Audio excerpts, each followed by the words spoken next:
From Brazil to an international school in Switzerland, from the United Nations to film sets with Sarah Paulson, Channing Tatum, and Eben Moss-Bacharach, meet Marina Stabile, a Brazilian-born, Swiss-raised, AFI-trained line producer and producer who embodies everything this show is about, the invisible, essential work of making films happen. And I love film crews more than anything. She worked her way up from $5,000 shorts to $5 million features, building a career that now includes acclaimed films like Hold Your Breath.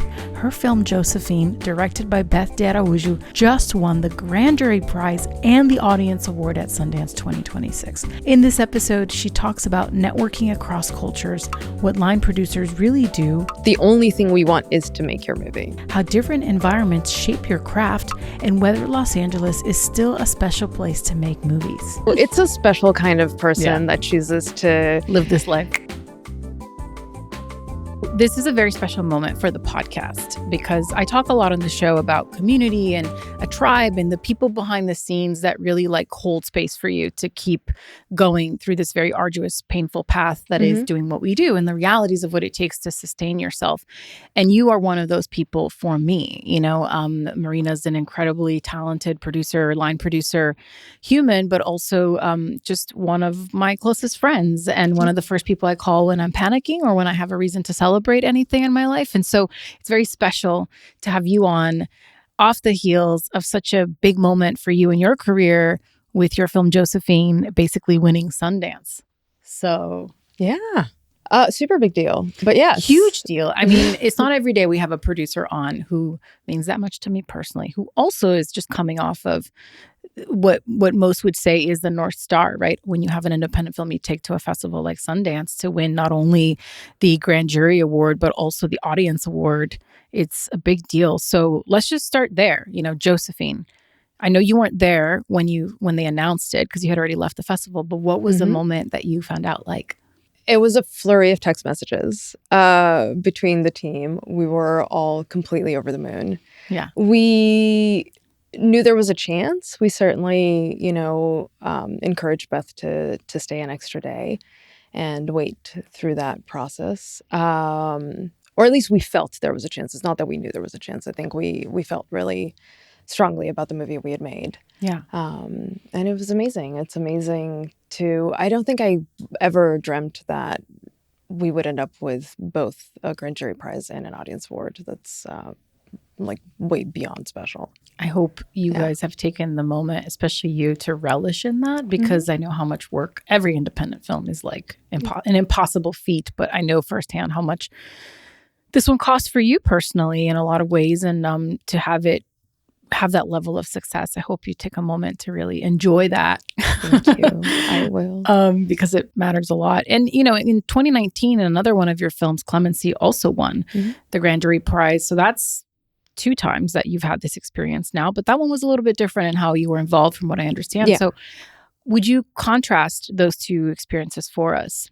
Clemency is an amazing movie that I'm immensely proud of, that I was a line producer on. And Josephine is different because it's a movie that I produced. It's a movie that I boarded as a line producer and that the team as a whole really with open arms asked me to remain on as a producer, which is wonderful. And so I got to see that all the way through, be involved with it throughout our edit, and I'm still there. I'm getting on a plane to go to Berlin tomorrow, which is really exciting. And so there's something, it hits differently when it's something that you've been working on for years. Yeah. And most people, I would say, probably haven't seen the film unless they were able to catch a screening at Sundance or catch it online. But this is Beth de Araújo's film, which is based on something that happened as a child in Golden Gate Park.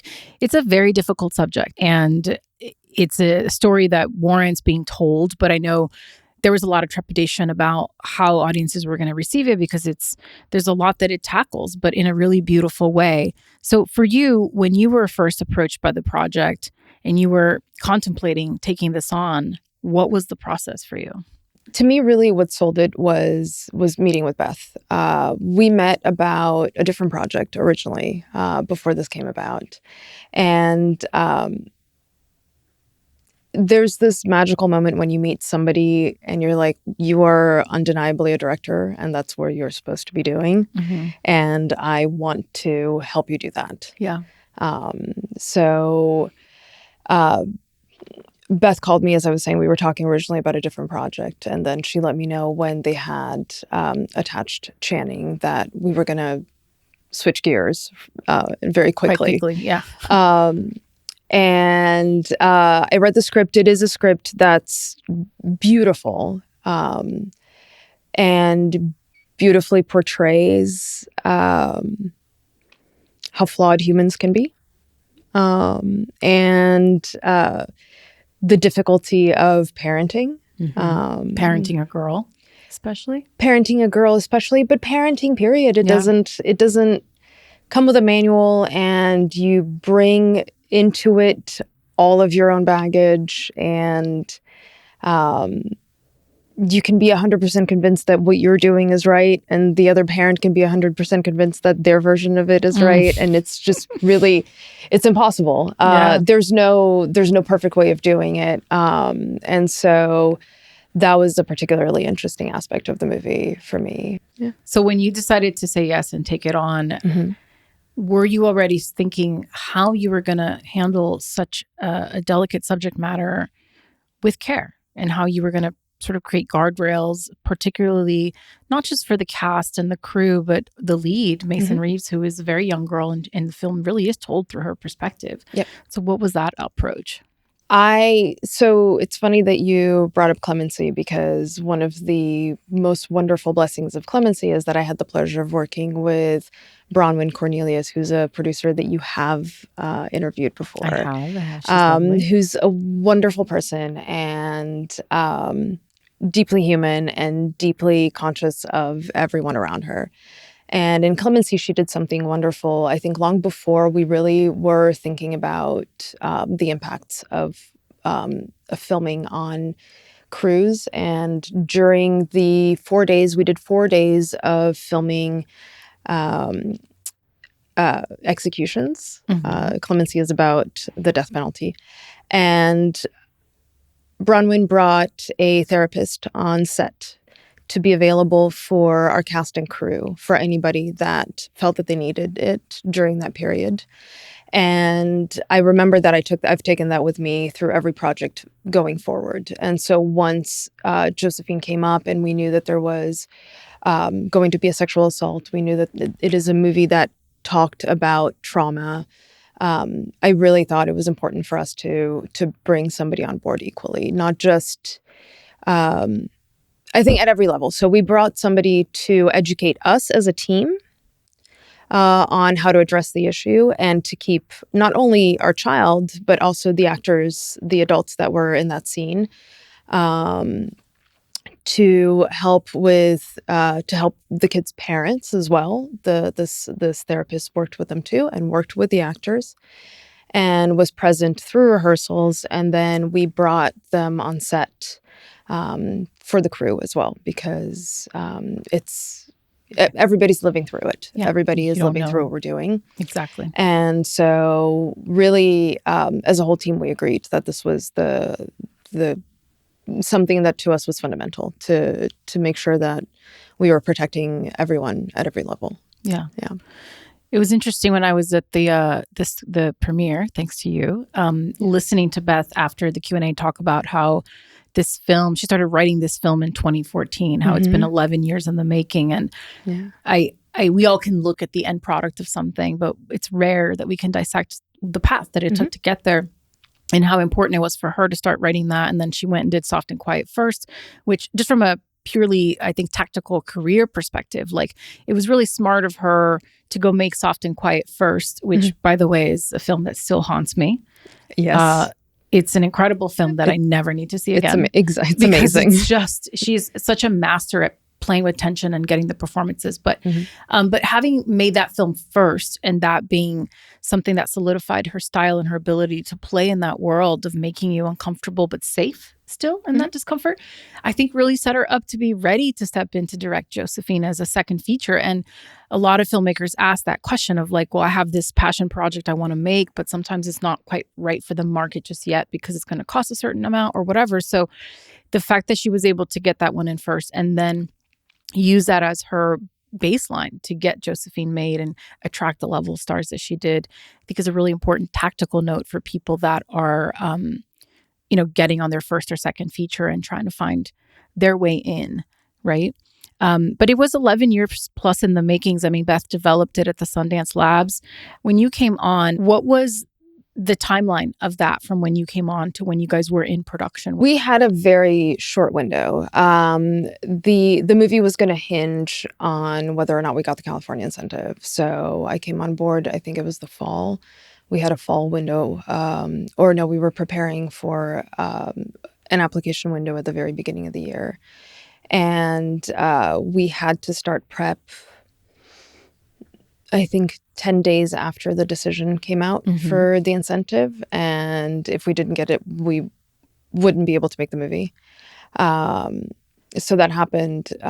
It started, as I said, we really did ramp up really quickly. Pretty I had fast. to put together this budget. We went and did some scouting together early on before the application to really also just create that shorthand between the two of us where she could show me what is the world of this movie and this is how I want to do it, so that I knew that we were creating a plan that was real and true to how she wanted to do it. Yeah.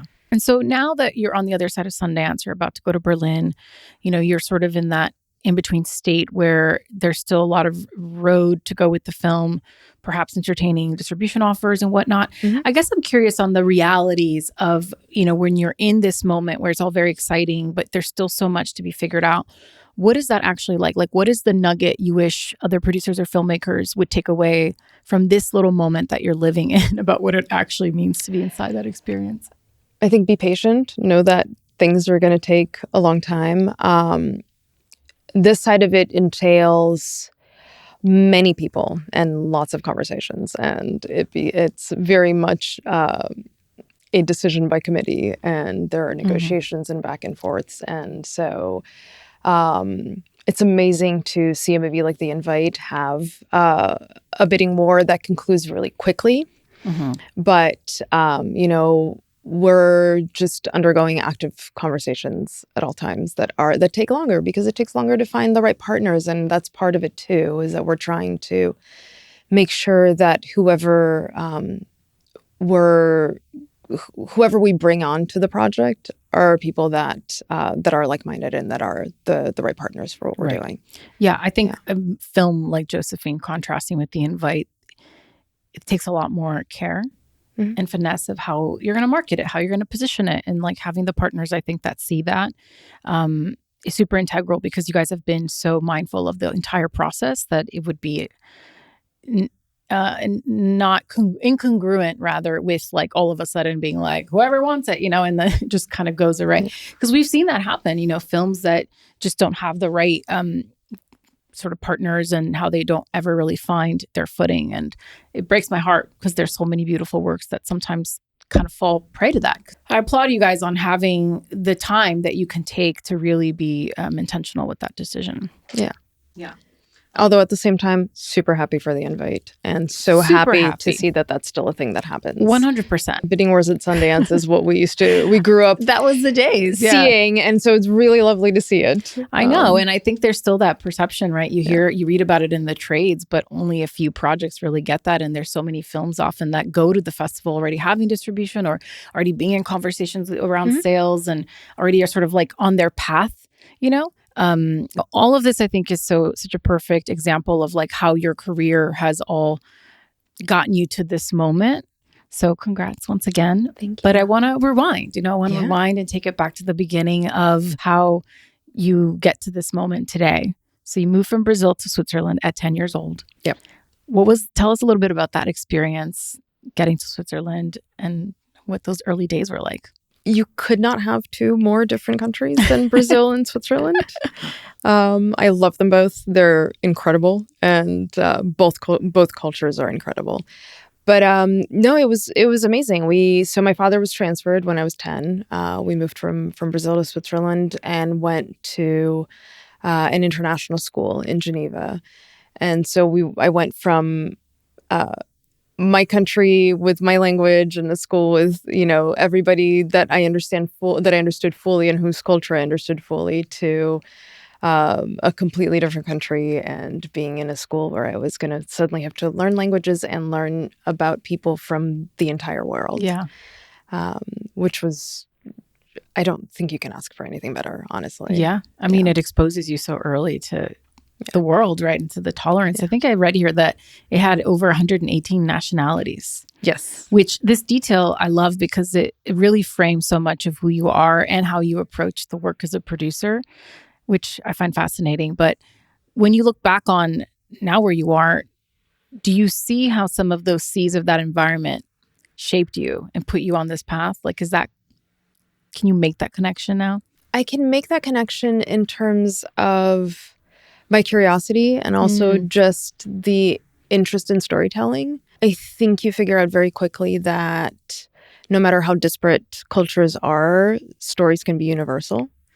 And you can really communicate that way. And then most importantly, stories are a really good way to make other people understand a culture other than your own, or an experience other than your own. As long as you can make somebody identify with a character, you can take them on just about any journey. Yeah. So it was also incredible to see that in action growing up, where we did come from all over the world. But, anytime you're discussing a story, everybody still got to the very heart of it. Right. The very heart of it. Yeah.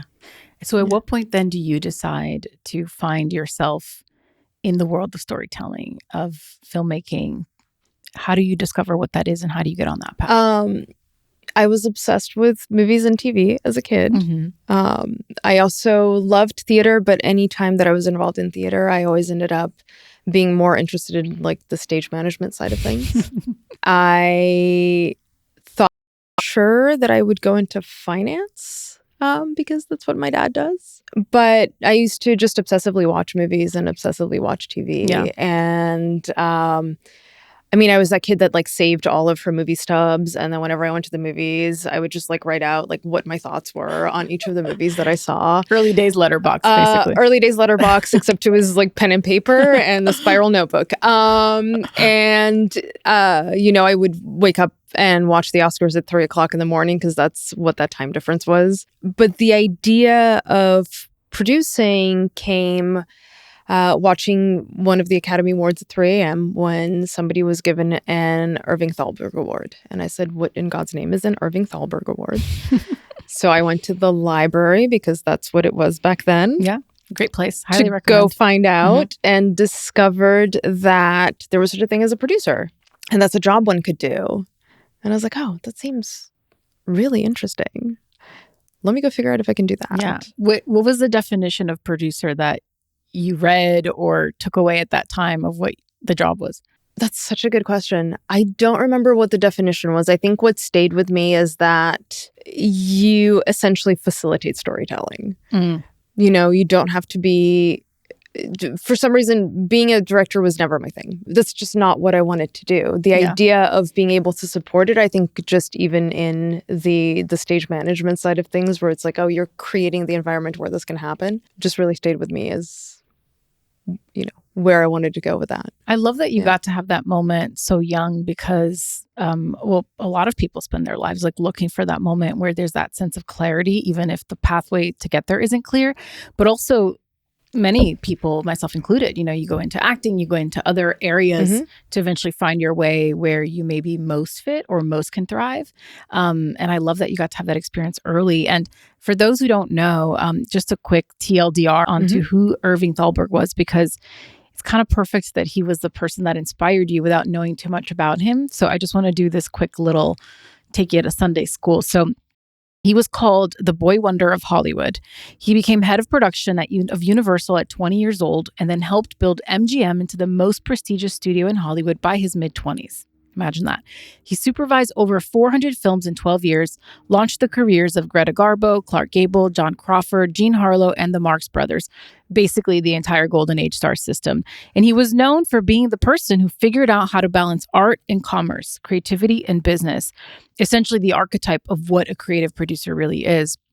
He famously refused to put his name on any of his films because his philosophy was that credit you give yourself is not worth having.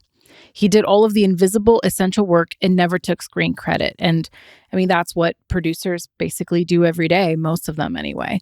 And when he died at 37, he was really young, of pneumonia. He had a heart condition his whole life, and doctors told him he wouldn't live past 30. Every studio in Hollywood shut down. MGM closed for the entire day. And so the Academy created the Irving G. Thalberg Memorial Award in his honor, given to producers whose body of work reflect consistently high quality. And the fact that it's the award that made teen you watching this at 3 a.m. Google, what is the producer? Like, I just love that detail because I think it really frames, again, who you are as a producer. I've gotten to experience that version of you. And I'd say he'd be really proud. Oh, thank you. Of you. Yeah. And you buried the lead because my heart and soul is even in the more hidden version of it, which is inline producing. Inline producing, yes. Which we have a whole section, and I want to get into that. But first, so when you tell your parents, because I love always this tidbit, your dad's in finance, and you're like, Dad, I watched this at 3 a.m. I found out what I want to do. What's their reaction, and how was that process? I said, Dad, I want to go to film school. And he said, great, but you have to also get a real degree. It's like, oh, he's not incorrect. He's not incorrect. So that's, so I ended up with a double major in film and international relations. So it just took a while for them to be like, okay, this is a real career. Yeah. Well, hopefully now they see that it's been worth the... I'm sure he's still grateful that I have a fallback diploma. Don't worry about it. That's just parents for you, right? But so I know that you had to come to AFI to be able to come here and figure out kind of getting into the U.S. market and dealing with visa issues and all of that, which we talked a lot about, of just like the hurdles that it is to already do this work. And then for students who come and have to also deal with like the immigration aspect of it all, how that 10x compounds everything. But we met actually when you were at AFI. You had just graduated, right? It was your thesis film. Was that the right timing? Yeah. A film that you actually had co-written called The Response about the 1992 LA riots. That won a student BAFTA award. So showed promise from a young age, my lady. And that's how we met. And I remember just being very smitten and taken by you. One, because we were both Brazilian. So I was already like, who's this other Brazilian? That's also a line producer. But then throughout the years, we got to know each other and we shared a lot of values. And that was something that was always like, great. And then we didn't talk for 10 years, as often happens in this industry. That era of just quickly, like you came, AFI, how did that set you on the course to get your first jobs as a producer, as a line producer? I actually did my undergrad here too. I went to USC. Right. I went back to Switzerland. I used to produce documentaries for the UN. And then I came back to AFI because I really wanted to do narratives. It really is through the network of other filmmakers at AFI that my first jobs came to be. It was a friend of mine that needed to be replaced on a commercial as a coordinator that gave me my very first real paycheck job. A lot of us together, a lot of my graduating class did start doing a lot of like web commercials early on. And that's how all of us kept the lights on as we tried to develop each of our individual projects.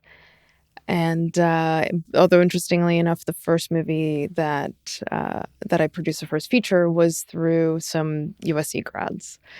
So the two school networks really really have come through. Yeah, absolutely. I mean, we saw it even this year at Sundance with the musical, which is very much an AFI born and bred piece of work, and how they were able to bring so many AFI kids and give them their first feature experience, and you could feel that excitement at Sundance, and I love that. When you get on your path as a producer, line producing, right? The craft of line producing.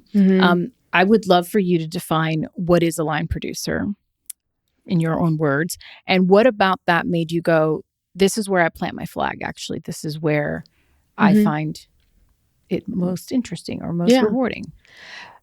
The line producer, I think the analogy to the civilian world, as I call it, is a project manager. You come on board, you do the original budget for the film, you figure out a plan of how on earth are we going to make this movie.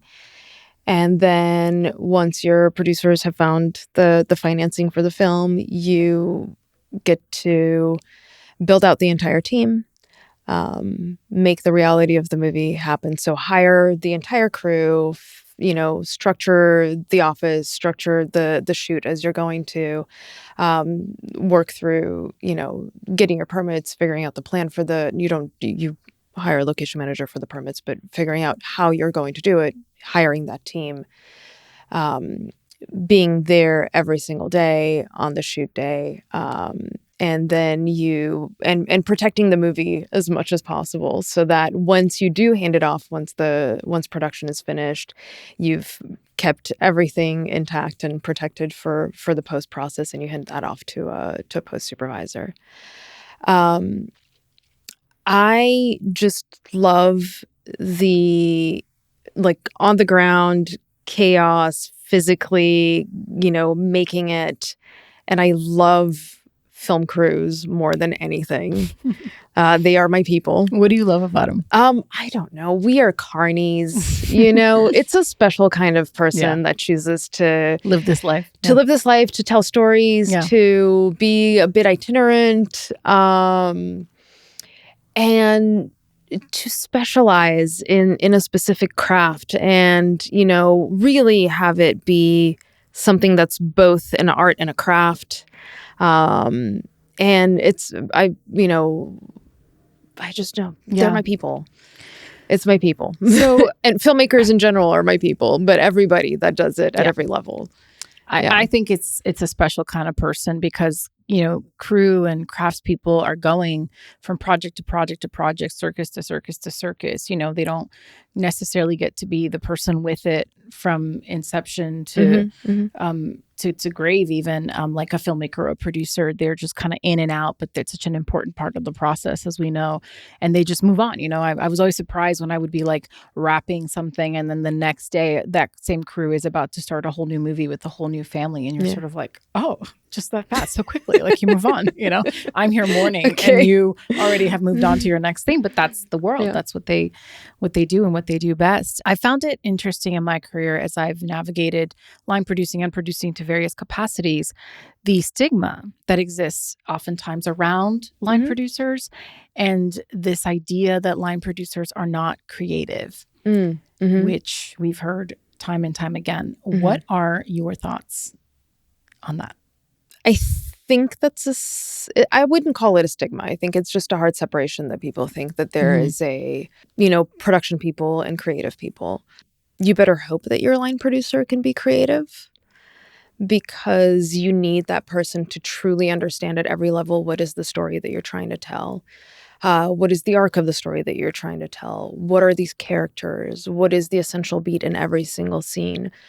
So that when you come up with the realities of what your budget can allow, or just what physics can allow, or what anything is, gravity, or not gravity. If you better hope that's a line producer that understands visual effects and special effects. You better hope they know how to do that. But it's somebody that can understand storytelling and can understand what is the vision for that film, so that when there is a limitation, they can sit there with you and help you figure out what is the creative solution for this limitation that protects the story that you're trying to tell, that protects that character development, that protects every beat, that can look at something with you and say, okay, I know we want to see the whole world, but really what the scene is about is this.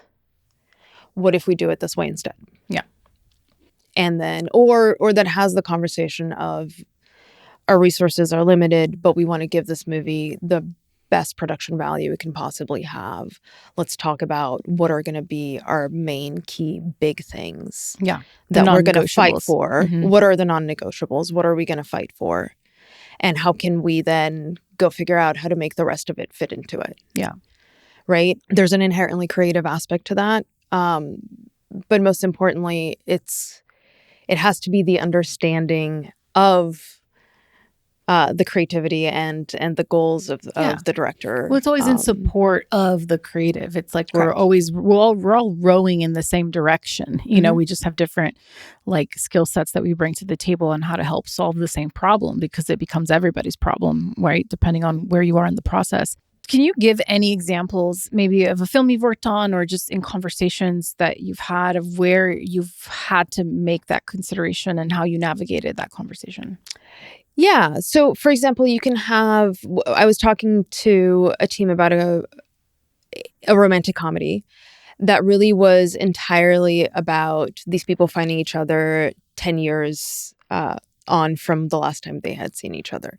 There's an entire world that happens, but our inciting incident was that they were going to be meeting at their high school reunion. And this is just what brings them back together.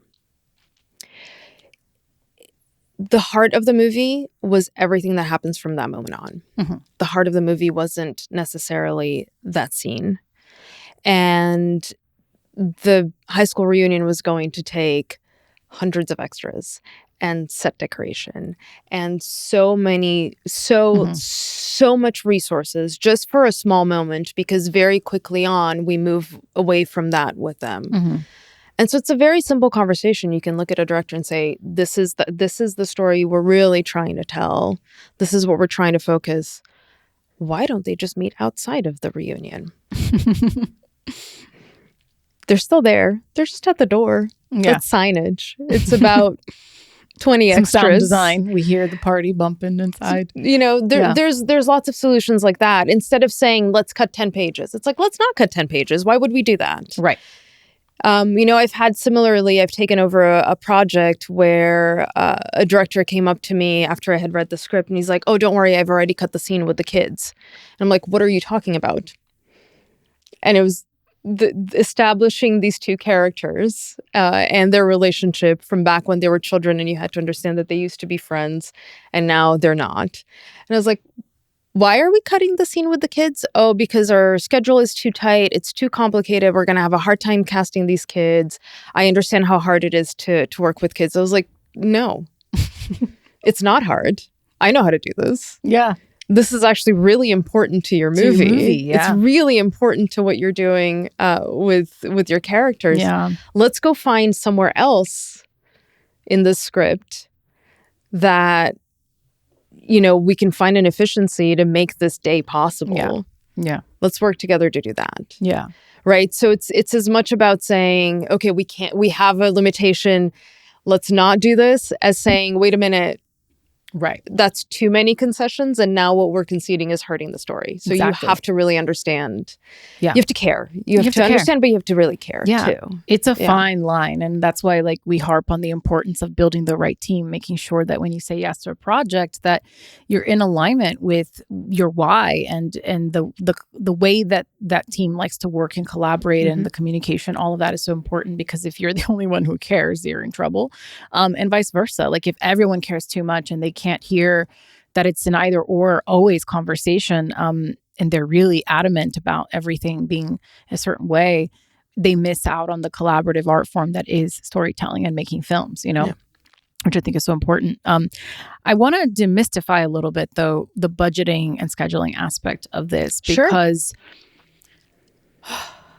there's so much work that goes into making a budget. And people sometimes will call Mm-hmm. and be like, we just need a budget.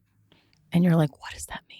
What is just a budget? Like, so if you could give us just a little overview of like when you get a call, when you're doing budgets and boards, what that process is like, how long it actually takes and why. Sure. First of all, you cannot have a budget without a schedule. That doesn't exist. Say it once more for the people in the you back. You cannot make a budget without a schedule. And why is that, Marina? It does not exist. Why is that? Because the schedule tells you everything you need to put in the budget. Correct. It tells you how many days an actor is working, how many days a location is needed for, how many actors are there, how long are you going to need to be shooting. Your schedule is everything. How many days you're shooting really is going to inform how much your movie costs. Your schedule should be extremely informed. It should be with a conversation with your director so you understand how they work and whether this is a realistic schedule. For Josephine, for example, our schedule had to be much longer in terms of days, but because we chose to cast an 8-year-old. And so you only had her on set for 8.5 hours. So, okay, what can be accomplished in that time? Here's how many days we need to shoot. Right. So you can't know what a movie costs without knowing how long it's going to take to shoot it, how long you're going to be in each place, how long you're going to need the humans that have to go in there, in front of the camera. Yeah. So that entire process starts with a schedule. So you start by doing a breakdown, by doing your board. You said board and budget. A board is a schedule for anybody who hasn't.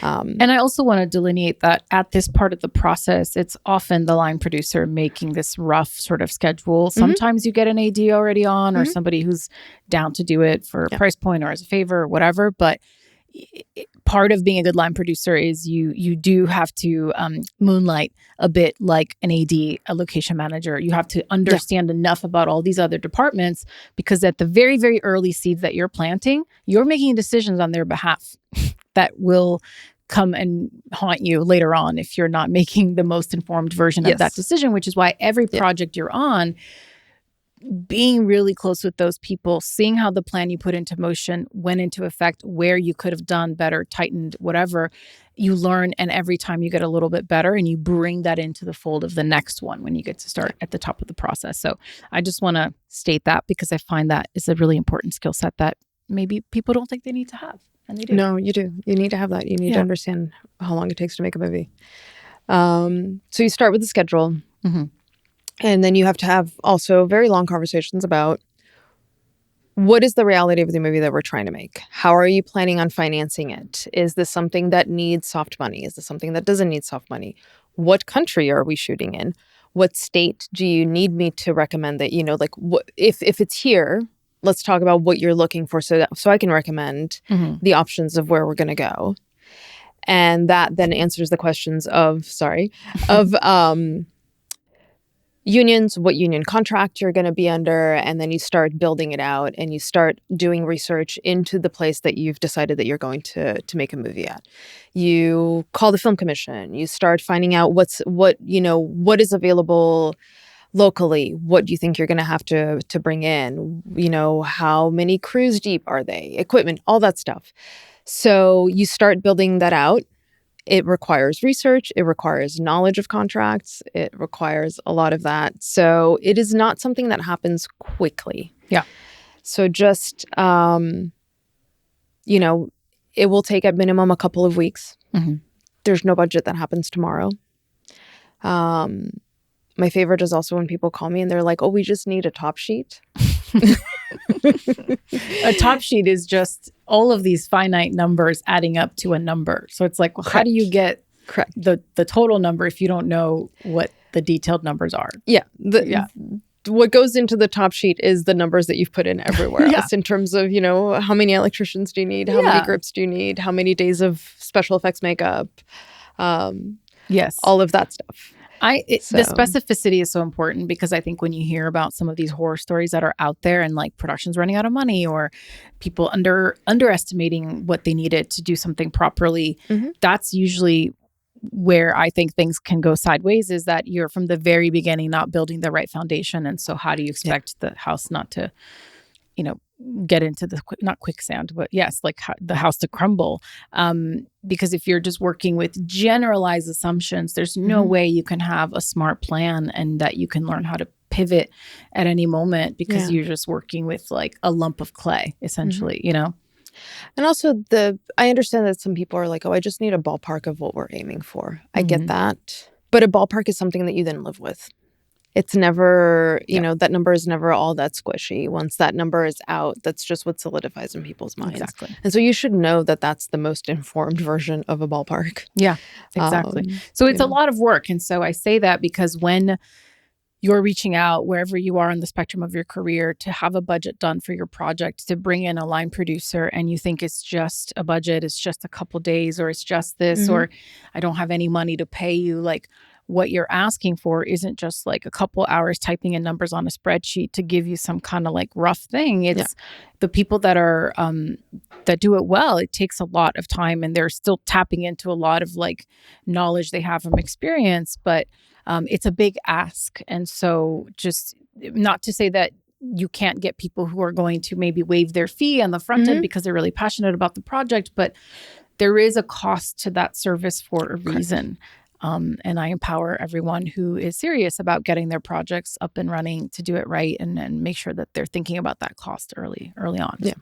How do you approach conversations with teams on projects that you've consulted on or are working on that want to stay in the U.S., maybe even California, which is a big one. And you've become very much, I would say, a tax credit specialist, which the whole process is very confusing and cumbersome. And so it takes someone who really understands how to navigate all the paperwork, which you do very well. But when you're really fighting to keep productions home, which is something we talk a lot about on the show, and you're pushed up against the wall and you realize you can't, like, conversations. I realize that I can't keep it in the United States. Yeah, because the number they want to do it for is not doable in the U.S., which is usually what happens. With great pain, because I am trying to keep everything in California as much as humanly possible. And there's so much value to being here. Honestly, if something can't be done here, that becomes clear pretty quickly. And so it just becomes a conversation about, okay, where and what are we trying to do? What are the things that you do and that we can do collectively when projects come across our desk to help them stay here? There's so much value to being here. The level of skill of the crews is incredible. What you have available to you in terms of props and picture cards and everything that's here is really very quickly adds up value to your production. But most importantly, shooting in California and shooting in LA, you can cast your movie up and create a great deal of value that way. But it becomes a conversation with producers about where we need to land with the numbers. And the current incentive is really like a great leap forward. It makes a huge difference. And so there's always a question of the timing and whether you can meet the qualifications for a California incentive. But that's always where we start, if that's where the story takes place, right? Yeah. If it makes sense for the story that you're telling. I really always encourage us to give that a try first, to see what that budget is going to look like, to see what the options are, before immediately defaulting to Canada or to anywhere else. Anywhere else, yeah. Yeah. Having done so many of the tax incentive applications, for listeners who haven't navigated that process yet, is there a nugget that you think they should know as they step into it? I would say talk to somebody who's done it before. Have a conversation about how the incentive works. I think there's a lot of misunderstandings about it. There are so many resources right now to trying to keep a project here. Yeah. And first and foremost, the Film Commission itself. They're incredibly helpful. Yeah. You can absolutely call them. Don't think that like, oh my God, these are the people that are testing me and, what is this application going to be? No, they're there to help you make your movie in California. If you're making it outside of Los Angeles, call that film office. We had the most incredible experience with the San Francisco Film Office on Josephine in terms of them trying to help us in every way that they possibly could make our movie there. So reach out to people that have gotten the incentive before, reach out to those jurisdictions, because you'll get a lot of information on how to navigate it. Yeah. Yeah. Like, your experience of doing indie and studio level films, you got to like kind of get on that path, and having people like Fiona Walsh-Hines, who is a magical human, a fairy godmother, friend to the pod, who's been on the pod, and having people like that advocate for you on the inside when you're trying to make that leap. But also like the VFX experience that you got to have that maybe could have felt like a sidestep at the moment, but that helped you level up and gain so much valuable experience that kind of put you on that path. Yeah, I had gotten to a point in my career where I felt like I was doing a lot of the same things. A lot of the same size. I was doing a lot of commercials at the time, a lot of the same size commercials, a lot of the same, when I did independent films, about the same size independent films. And I'm just somebody who doesn't do well with feeling like I haven't learned anything recently. Yeah. I like to be constantly learning. And this opportunity came up to do something completely different, to go be a VFX supervisor on a very large studio movie, which, given that I was line producing, was a step down to supervising, and on top of it, a step sideways to VFX. But it turned out to be the best learning experience I could have had. It was seeing a production from a completely different side of things. It was learning constantly about VFX and something that's going to be fundamental to filmmaking forever going forward. And to seeing a size of production that I wouldn't have had access to otherwise. And so I find that it's important to just not have an ego about what you're doing and to be constantly curious.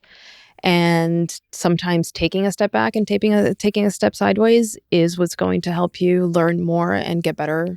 How else, if you're only doing the same thing over and over again, you're not going to learn from somebody else. Yeah. So that to me was incredibly valuable. I feel like it's a great way to avoid stagnation. And to your point about a network and having people that support you, in that particular case, in the case of Hold Your Breath is the movie you're referring to that I did for Searchlight, having somebody that knew me, Fiona, before she went in-house, Fiona and I had worked together, and that knew what my capabilities were and what I was able to do and what I had learned in that experience. Advocate and say, you know what, I know this person hasn't done the size of movies that we think this movie is, but they actually have the set of skills that are necessary for it. Yeah. There's something fundamental to having people that are able to advocate for you too. Building out that network is essential, and then knowing that you benefit from it and making sure that you're doing the same. As you're being pulled up, making sure the other hand is equally pulling other people along too. And it's a perfect example of how you show up on the current job you're on in the moment that you're in. You don't know who's watching and looking out for you, who like 5 years from now is that random person, though I wouldn't say random because it's very much in the pathway, who's going to be able to advocate for you because they've been on the ground. They've seen how you are. They've seen how you show up, and they're going to put their neck on the line for you because that's what they're doing. Everybody's doing that time and time again. And so much of what we do is hard to quantify on a resume anyway, that it really is someone going, no, I know that they can do the job. And then everyone else goes, all right, great. Most of the time. I mean, with the studios, you probably have to interview and meet a lot more people. But if one person that is really trustworthy kind of gives you that stamp, then you get to rise to the occasion. And it's a big moment. But it is so important, as if you're starting out, if you're wherever you are, that you're always showing up, doing your best work. It goes without saying. But again, the people that are looking, the people that are going to have your back, when you look back and you connect those dots, you'll be so surprised to see how people you never thought could have been the ones that like open doors for you too. Yeah. I mean, I could ask you more and more questions all day long, all night long, but you have a flight to get to at some point. I mean, I have some packing to do tomorrow. Because it's going to be cold. It's going to be cold. But thank you so much. I mean, it's really special, like I said, just to have you on the heels of, you've been doing great work consistently for so long. And I know you're not one for being celebrated and accolades and all of that. Very Irving Thalberg of you. But I do want to give you your flowers because we get so in the weeds of this and the work is so hard and it can require a lot of compromise of our personal lives as well. And so when you do get to sit in these moments of celebrating the work and the external celebration that comes with it, I think it's really important to also to like hold space for that because it matters. You. So congrats again. Thank you. Thank you so for stopping by. Before we let you leave, we're going to move on to our very quick martini round. Oof, I think I need one. I know. We need to get some real martinis in here.